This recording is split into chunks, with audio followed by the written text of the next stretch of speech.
Can Social Security go back 10 years for a lump sum of workers' comp benefits, or is there a statute of limitations? Okay. I haven't done a workers' comp question in a long time, but let me explain to you where it works. When you get a lump sum benefit, I'm going to use an example. Let's say you got a lump sum of workers' comp benefits. And then maybe 4 or 5 years later, you go back into the workforce. Maybe in this example, 10 years later, you go back into the workforce, you start working, then you become disabled.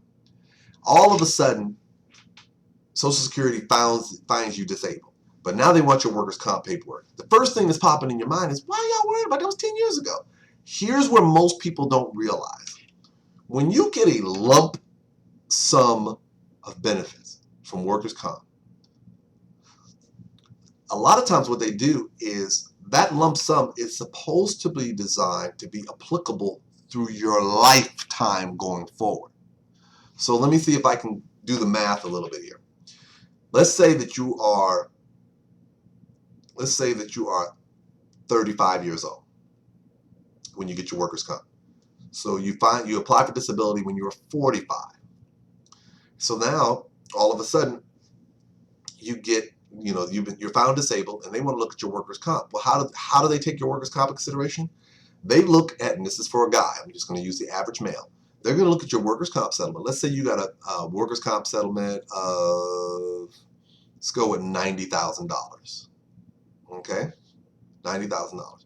And what they're going to do is they're going to take that $90,000 and they're going to say, had you received this benefit as a monthly benefit for the rest of your life from when you first got it going forward, how much would you be getting per month? So let's say you've got 30 years, 30,000. So you're basically talking $1,000 a year. And then if you chop the math down, 12 into 1,000, I know I'm just doing so bad. It's going to probably be what, 5, 6, 7, 8, 800. I don't know, but something like 800, like something close to $800 and something a month. Excuse me, bad math. I know math was not my strongest suit. So just take 1,000 and divide it by 12. Matter of fact, let me see if I can do this right quick. I'm going to pull up my calendar because I don't sit here trying to do math in my head, which is always a big mistake. So give me 1 second. There we go. All right. So for instance, in my example, you got $90,000. Let's say you got a lump sum settlement of $90,000 when you were 35.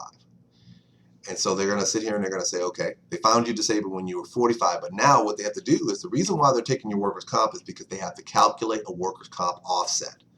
And I've talked about this in other videos, but I'm not going to really go into a lot of detail unless you ask me to do a video about workers' comp offset again. I haven't done one in a while, but I'll be more than happy to do a refresher for those of you who wonder about workers' comp. But first of all, they're going to look at that lump sum, because they have to add the two lump sums together as part of the calculation. They have to look at what your disability benefits are and what your monthly workers' comp benefit would be. Now you're saying to yourself, but I'm not getting a workers' comp monthly benefit. It was a lump sum. That's how they get you. Because what happens is that they're going to be looking at your lump sum and calculating it, what it would have been had you received it per month. So you got $90,000. You got it when you were 35.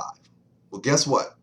The average life expectancy of, let's say the average life expectancy of a male is to the age 75. So basically you've got 35, you got a 40-year window. So you've got so we're going to take 90,000, the $90,000 lump sum.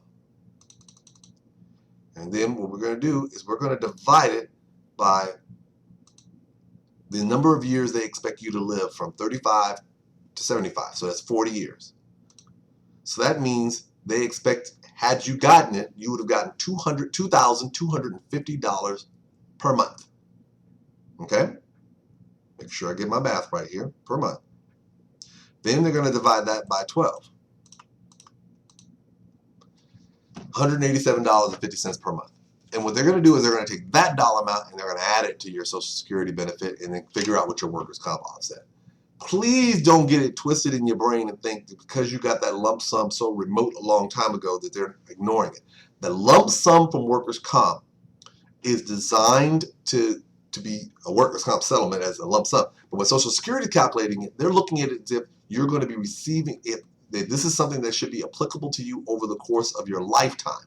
So they have to calculate what that would be per month. Now, mind you, I said 90,000. There may be dollar amounts in there that are exempt from the calculation, like attorney fees are exempt. So if this was 90,000 was your gross, and you had to pay your attorney fees like 10% of that, then it's not going to be 90. It's going to probably be, I don't know, probably 81,000 if they just did a straight 10%.